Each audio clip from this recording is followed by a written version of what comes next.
Hello everyone, welcome back to our new video. दोस्तों, Kaynes technology के con call हो चुकी है और उस कॉन कॉल में मैनेजमेंट के साथ क्या क्या डिस्कशन हुआ है, आगे के टाइम फ्रेम में अगर हम बात करें 4 से 5 सालों के लिए मैनेजमेंट का क्या गाइडेंस है, क्या वो अपने बिजनेस में ग्रोथ देखते हैं, उसके बारे में आज के इस वीडियो में हम डिस्कस करने वाले हैं।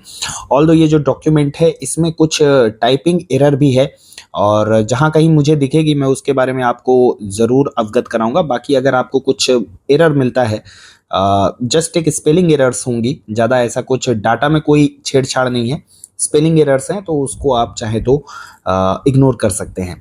सबसे पहले कंपनी के फुल ईयर बेसिस पर रेवेन्यू की बात करें तो वो निकल के आया था लगभग 2700 करोड़ रुपए।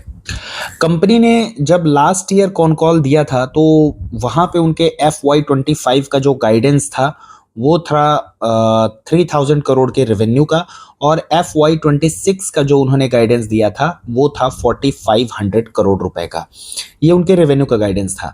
लेकिन Q3 में उनके स्मार्ट मीटर के कुछ ऑर्डर्स जो थे वो डिले हो गए और जिसकी वजह से लगभग 100 से 200 करोड़ का फर्क जो है उनके पिछले क्वार्टर के रेवेन्यू में पड़ा, जिसकी वजह से मैनेजमेंट ने Q3 में जो अपना गाइडेंस था उसको रिड्यूस कर दिया और रिड्यूस करके उन्होंने जो नया गाइडेंस दिया था वो था 2800 टू 2900 करोड़ रुपीस।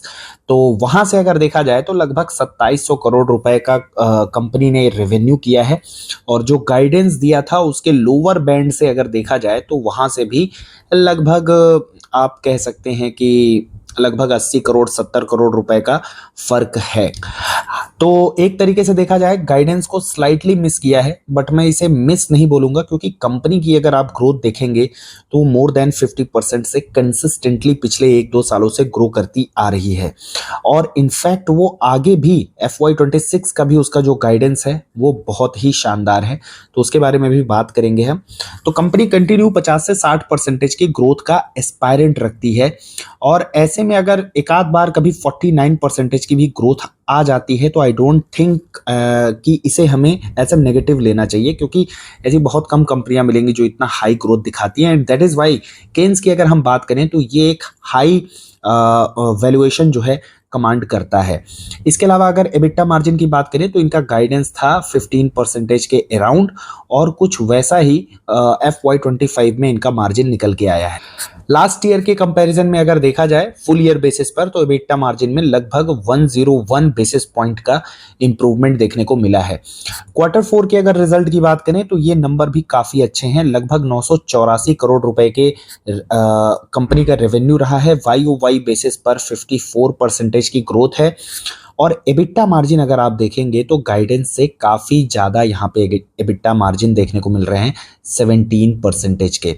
और पैट ग्रोथ की बात करें तो 43% का पैट ग्रोथ रहा है YOY बेसिस पर। पैट ग्रोथ थोड़ा सा कम रहा है और उसके पीछे का जो रीज़न है वो यहाँ पे कंपनी ने मेंशन किया है कि एम्प्लॉय कॉस्ट जो है क्योंकि कंपनी एग्रेसिवली ग्रो कर रही है, फ्यूचर ग्लोबल ग्रोथ की प्रिपरेशन की वजह से उनके एम्प्लॉय कॉस्ट भी बढ़े हैं और कुछ अदर एक्सपेंसेस भी बढ़े हैं और जिसकी वजह से अगर आप देखेंगे अदर एक्सपेंस तो ये 50 करोड़ से बढ़ करके 52 करोड़ से बढ़ करके 101 करोड़ रुपए इस क्वार्टर में रहे हैं, जिसकी वजह से कंपनी का जो है तो ये सब खर्चे कंपनी के बढ़े हैं। लेकिन इसके अलावा कंपनी का डेप्रिसिएशन भी बढ़ा है जो कि लगभग 7 करोड़ से बढ़ करके 17 करोड़ गया है। उसके अलावा अदर इनकम की बात करें तो 29 करोड़ से घट करके 20 करोड़ का इस बार उनका अदर इनकम रहा है। ये रीजन जो है, मेन रीजन है कि कंपनी का इस बार का पैट जो है लोअर आया है। डिस्पाइट द फैक्ट कि एम्प्लॉय कॉस्ट वगैरह बढ़ी है उसके बावजूद कंपनी के मार्जिन्स बेटर रहे हैं। कंपनी के इस बार रिसीवेबल डेज काफ़ी ज़्यादा बढ़े हैं और उसके पीछे मैनेजमेंट ने रीज़न दिया कि क्योंकि कंपनी ने रिसेंटली अभी एक सब्सिडरी एक्वायर की है जहां पर उनकी कुछ पॉलिसी ही ऐसी है कि लगभग उनके जो रिसीवेबल डेज हैं थोड़ा हायर साइड में रहते हैं, यानी ऑर्डर होता है और उसके बाद उसकी जो पेमेंट होती है, पेमेंट आने में लगभग लगभग 2 महीने के राउंड उसमें लग जाते हैं and one of the key reason की रिसीवेबल डेज जो हैं केन्स के इस बार बढ़े हैं। बाकी कंपनी के ऑनगोइंग 2 बड़े कैपेक्स चल रहे हैं। ओसेट प्लांट की अगर बात किया जाए तो वो इस ईयर के एंड होते होते तक वहाँ पे कंस्ट्रक्शन जो है कंप्लीट हो जाएगा और इट इज़ एक्सपेक्टेड कि वहाँ से इनिशियल रेवेन्यू जो है इसी साल से कंट्रीब्यूट होना शुरू हो जाएगा। उसके अलावा एचडीआई पीसीबी प्लांट चेन्नई की अगर बात किया जाए तो वहाँ पे भी कंस्ट्रक्शन अभी चल रहा है and by the end of this year construction will be completed and वहाँ से भी मतलब एक्सपेक्टेड है कि प्रोडक्शन जो है नवंबर दिसंबर तक जो है वहाँ से स्टार्ट हो जाएगा और इस प्लांट से भी कंपनी की अच्छी एक्सपेक्टेशन है। कैपेसिटी कमिटमेंट ऑलरेडी 5 से ज़्यादा क्लाइंट के लिए इस प्लांट से है और यहाँ पे मैनेजमेंट जो है एक्सपेक्ट कर रहा है कि जैसे ही लॉन्च होगी उसके साथ सिग्निफिकेंट कैपेसिटी जो है यूटिलाइज की जा सकेगी इस प्लांट की। इसके अलावा कंपनी ने सेंसोनिक एक्विजिशन किया है which is focused on rail electronics and railway modernisation. तो ये कंपनी जो है एआई बेस्ड रेलवे सेफ्टी पर भी कार्य करेगी। इसके अलावा कवच का जो प्रोग्राम है, यहाँ पे एक स्पेलिंग मिस्टेक है, कवच का जो प्रोग्राम है उसकी अगर बात किया जाए तो pilot to be complete by mid year, यानी यहाँ से भी कवच का भी जो एक तरीके से रेवेन्यू जनरेशन है वो हमें इस साल से देखने को मिलेगा। अगस्त इलेक्ट्रॉनिक्स एक कनाडा बेस्ड कंपनी है, इसका एक्विजिशन अभी रिसेंटली केन्स ने किया है और केन्स एक्सपेक्ट कर रही है कि यहाँ से लगभग 15 से 20% की ऑर्गेनिक ग्रोथ देखने को मिलेगी। मार्जिन जो है इस सेक्टर में बेटर हैं, तो एक अच्छे मतलब केन्स का जो कंसोलिडेटेड मार्जिन है उससे बेटर यहाँ पे मार्जिन जो है मिलने की उम्मीद है। इनके अगर कस्टमर्स की बात करें तो वो हाई मार्जिन कस्टमर जो है इस कंपनी के पास में ऑलरेडी हैं, तो ये एक पॉजिटिव साइड रहेगा। इसके अलावा कंपनी जो है अब वो स्पेस सेक्टर में भी आपको आती हुई देखने को मिलेगी, तो अब देखना है कि ऐसे कौन से की डेवलपमेंट्स होंगे। बाकी कंपनी का यहाँ पे जो सब्सिडरी है मेट्रोनिक्स, तो उसका जो फोकस रहेगा satellite launch vehicles components and it also has a strategic partner to ISRO. तो देखेंगे कि यहाँ पे किस तरीके के डेवलपमेंट निकल के आते हैं, आगे जो है तो थोड़ा डिटेल में पता चलेगा। इसके अलावा अगर कैपेक्स की बात करें तो ओसेट और एचडीआई पीसीबी यहाँ पर कंपनी का लगभग 3,500 करोड़ और नियरली 1,500 करोड़ के अराउंड का कैपेक्स प्लानिंग है और जो फुल इम्पैक्ट है इस बिजनेस का वो हमें Q4 FY26 में देखने को मिल सकता है एंड इन दोनों ही कैपेक्स का फुल यूटिलाइजेशन FY28 तक हमें देखने को मिल सकता है। इसके बाद ईएमएस की अगर बात करें तो नियरली 300 करोड़ जो है प्लान है ईएमएस कैपेक्स के लिए। एसेट टर्न की अगर बात किया जाए तो वो इस बार नियरली 3.2 के राउंड निकल के आया था और कंपनी का पीक एसेट टर्न जो है वो नियरली मोर देन 6 हमें देखने को मिला है, मोर देन 6x। तो एसेट टर्न इस बार थोड़े से कम हुए हैं और उसके पीछे का रीज़न ये है कि देखिए एसेट टर्न अच्छा कब होता है, सपोज आपके पास कोई एक एसेट है और आप जब उसको फुल्ली यूटिलाइज करते हैं उससे रेवेन्यू जनरेट होता है, तो वो आपको मैक्सिमम एसेट जो है वहाँ से एक तरीके से मैक्सिमम एसेट रिटर्न निकल के आता है। लेकिन सपोज करिए कि आपने कुछ कैपेक्स किया हुआ है, आपका कुछ बिल्डिंग जो है अंडर कंस्ट्रक्शन है, उसके बाद कुछ और कैपेक्स किया है आपने, ऑल्दो ये सारी चीज़ें उसके लिए आपने लैंड एक्विजिशन किया है, बिल्डिंग्स बनाई हैं, ठीक है, एम्प्लॉय एक्सपेंसेस वगैरह भी आप बियर कर रहे हैं, तो ये सारा जो है एसेट जो है आपका एक तरीके से काउंट तो हो रहा है, लेकिन रेवेन्यू जनरेशन में सिर्फ यही एसेट जो है तो वो यूटिलाइज हो पा रहा है सही तरीके से। दैट इज़ वाई केन्स का कहना है कि इस बार उनके एसेट टर्न जो हैं डिप किए हैं और पिछले 2 सालों में देखा जाए तो लास्ट ईयर भी डिप किया था। मेरे ख्याल से FY23 में नियरली 6x के अराउंड था, FY24 की बात करें 4x के अराउंड गया था और इस बार जो है नियरली 3x के अराउंड इनका एसेट टर्न था। एंड लेकिन मैनेजमेंट का कहना है कि जैसे ही इनके जो बाकी के कैपेक्स हैं वो रेडी हो जाएंगे, यूटिलाइजेशन स्टार्ट हो जाएगा, तो इट इज़ एक्सपेक्टेड कि 3 से 4 साल में ये फिर से टारगेट कर रहे हैं 5 to 6x asset turn Keynes का हो जाएगा।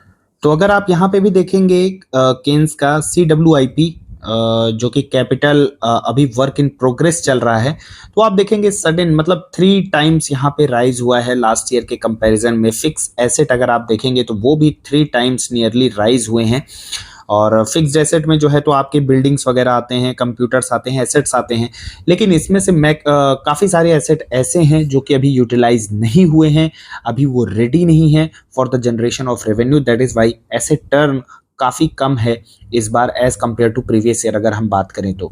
एंड मैनेजमेंट टारगेट कर रहा है अगले 3 से 4 सालों में कि ये एसेट टर्न और इम्प्रूव हो जाएगा। सेगमेंट परफॉर्मेंस की बात करें तो स्मार्ट मीटर में जो डिले चल रहे थे वो रिजॉल्व हो चुके हैं और इम्प्रूव्ड जो है तो इस समय मतलब एक्सपेक्टेड है इस फाइनेंशियल ईयर में तो डेफिनेटली यहाँ से स्मार्ट मीटर से बढ़िया ऑर्डर्स हमें देखने को मिलेंगे। एक्सपोर्ट को लेकर के एक अच्छा गाइडेंस यहाँ पे मैनेजमेंट की तरफ से दिया गया है। FY26 में इनका जो टारगेट है वो 15% है ऑफ द टोटल रेवेन्यू, यानी 15% टोटल रेवेन्यू में से कंपनी एक्सपोर्ट करने वाली है। एंड मैनेजमेंट टारगेट कर रहा है कि आगे आने वाले 4 से 5 सालों में ये जो रेवेन्यू का शेयर है एक्सपोर्ट में वो बढ़ करके 20 से 25% तक हो जाएगा। इसके अलावा मैनेजमेंट के फ्यूचर आउटलुक की बात करें तो जब यहाँ पे इन्होंने लगभग 3000 करोड़ के रेवेन्यू का टारगेट FY25 के लिए दिया था, उसी समय पर लगभग 4500 का गाइडेंस जो है FY26 के लिए दिया था। और केन्स का मैनेजमेंट कई बार इंटरव्यू में ये चीज़ बोलता आ रहा है कि उनकी कंपनी 50 से 60% ग्रो करेगी अगले आने वाले 3 से 4 सालों के लिए। तो ये उनका ग्रोथ का प्लानिंग था। और इस बार भी अगर देखा जाए तो उन्होंने हालांकि यहाँ पे रेवेन्यू के गाइडेंस को कम किया है और यहाँ से अगर देखा जाए तो जो उनका गाइडेंस था वो 50% ग्रोथ का था, लेकिन इस बार देखा जाए तो गाइडेंस को कम किया है और 2700 करोड़ का उनका रेवेन्यू आया। गाइडेंस जो है 28 से 2900 करोड़ का था। वहां से देखा जाए तो जो टारगेट दिया है उन्होंने वो 4350 करोड़ प्लस का टारगेट दिया है, 60% की ग्रोथ का टारगेट दिया है। एंड कॉन्फिडेंट है कि अगर सब कुछ अच्छा रहा तो हो सकता है कि इस साल वो 4500 करोड़ के रेवेन्यू को भी अचीव कर ले। तो ये इस तरीके से मैनेजमेंट ने गाइड किया है और मैनेजमेंट का कहना है कि उनके पास लॉन्ग टर्म के बढ़िया कॉन्ट्रैक्ट आ रहे हैं और शॉर्ट टर्म में तो डेफिनेटली मार्जिन में एक्सपेंशन आपको देखने को मिल सकता है, यानी इस बार हो सकता है कि 15.5 या फिर 16% के EBITDA margin full year basis पर आपको देखने को मिले।